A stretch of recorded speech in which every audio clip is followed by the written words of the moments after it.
Ever notice how some folks are booking beach vacations the second November hits, while you're genuinely pumped about cozy season? If winter is your favorite time of year, there's actual neuroscience behind why you feel this way. Let's break it down. Here's something wild. Your brain literally rewards you differently for staying home in winter versus summer. It's called contrast effect comfort. When you're warm inside while it's freezing outside, your nervous system picks up on that difference and floods you with feel-good chemicals. You found shelter, you're protected, mission accomplished. Summer doesn't trigger this same response. When it's beautiful outside and you're indoors, your brain actually registers it as a loss. You're missing out on something. But in winter, you're not missing anything. You're exactly where you should be. There's also this concept called refuge appeal. Basically, humans are wired to feel extra satisfied in protected spaces when there's danger outside. Winter weather counts as danger to our ancient brains. So that dopamine hit you get from being under a blanket during a snowstorm, that's thousands of years of evolution saying, good job staying alive. The social pressure completely flips. In summer, there's this unspoken rule that you should be out living your best life. Beach days, barbecues, outdoor concerts. If you're not participating, it feels like you're doing something wrong. Winter changes the game. It's too cold becomes an acceptable reason for literally everything. Want to skip that party? Completely valid. Prefer staying in for the weekend? Nobody's judging. Winter gives you social permission to live the way you probably wanted to all along, and there's science here too. Research shows introverts have heightened sensitivity to external stimulation, bright sun, heat, noise. Winter naturally dials all of that down. Shorter days mean softer light. Cold keeps crowds smaller. Everything gets quieter. For brains that process the world intensely, this is like finally getting to turn the volume down. Plus, cognitive performance actually improves in cooler temps. The optimal range is around 65 to 70 degrees Fahrenheit.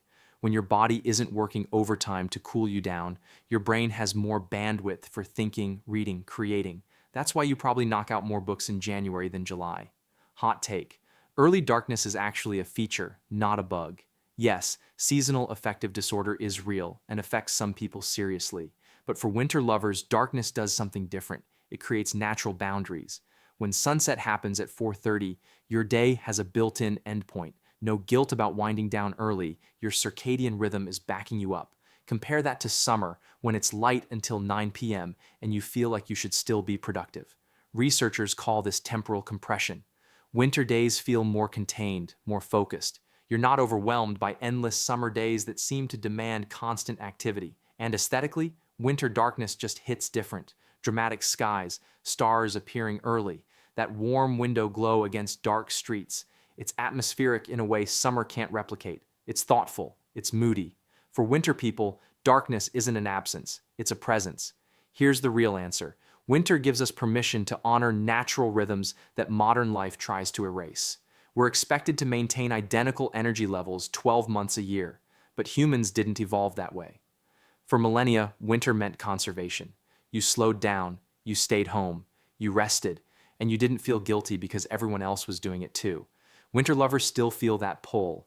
We're not fighting against rest, we're embracing it. We understand that constant productivity isn't the only way to live meaningfully.